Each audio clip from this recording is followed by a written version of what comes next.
आज हम्पीमध्ये वेगवेगळे स्पॉट बघत असताना आपलं विजयनगर साम्राज्य जे होतं यादवांचं, त्याचं केंद्रस्थान या ठिकाणाला मानलं जातं। अर्थात हे सगळं आपण दक्षिण हम्पीमधले भाग बघतोय आणि हे आहे काळ्या दगडांचा पुष्करणी तलाव। हा तलाव वैशिष्ट्यपूर्ण यासाठी आहे, तुम्ही या तलावाची रचना बघा, प्रत्येक पायऱ्यागणिक आपल्याला उलट्या पद्धतीने म्हणजे खालून वर तलाव खोदल्यासारखा किंवा त्यातला नको असलेला भाग काढल्यासारखा ही दगडांची रचना खूप वैशिष्ट्यपूर्ण आहे। आणि याच्या पाठीमागं एक जी वास्तू दिसतेय ती आहे महानवमी दिब्बा असं त्याला म्हणतात आणि दसऱ्याचा कार्यक्रम त्या ठिकाणी साजरा केला जातो।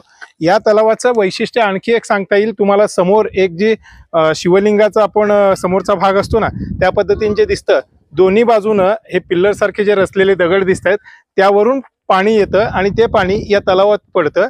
या तलावात पडलेलं पाणी वेगवेगळ्या धार्मिक कार्यांसाठी वापरलं जातं अशी माहिती आम्हाला